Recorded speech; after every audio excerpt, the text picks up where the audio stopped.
made in the honor of killing the Jews, if you can imagine that they had it. But it wasn't really the Jews, it was the half-Jews, which is ridiculous and stupid, whichever way you look at it, whichever way is true, it is still stupid. The thing is conspiracy, talking about Jews.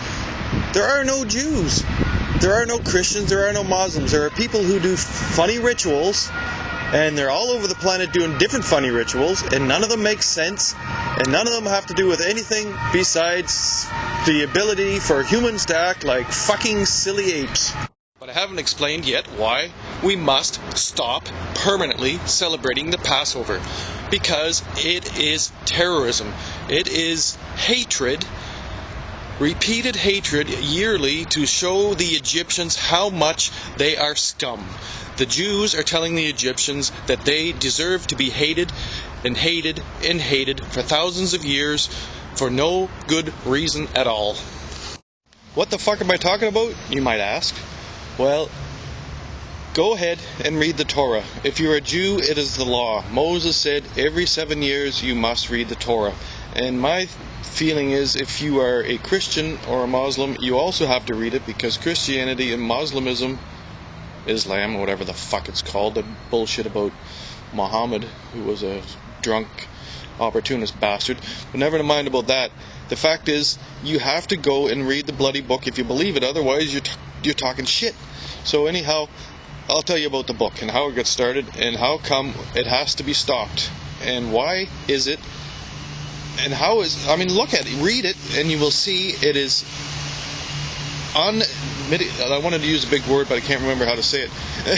It has something to do with the fact that the Torah is, besides jerking off about how cool it is to be a Jew, it is hatred towards the Egyptians.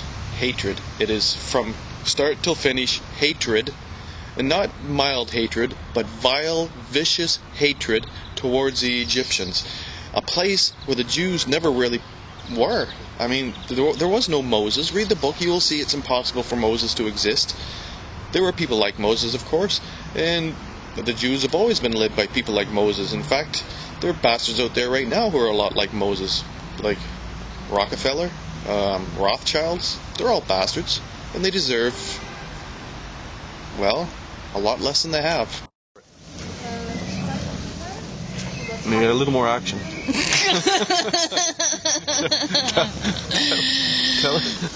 I think we should stop saying they're suffering and suffering. Stop suffering. Take it easy. So, it's my opinion. Alright. Where have all the flowers gone? It happened before Jacob and Esau got on the scene, but none of it really matters for the story of the Jews. Jacob was the Jew, and Esau was the rejected one. Esau was the hunter, the one who liked the planet, the wilderness, and was someone who lived by his wits. And the Jacob fellow, otherwise known as Israel, he lived by what you call conniving passion.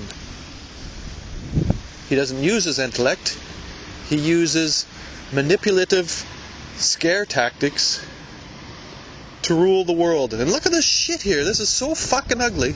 What are we talking about? Oh yeah, the story of Jacob. Well, let's skip Jacob. He had 12 sons, and we'll get to his most important son, Joseph, because Joseph was the starter of all the hatred.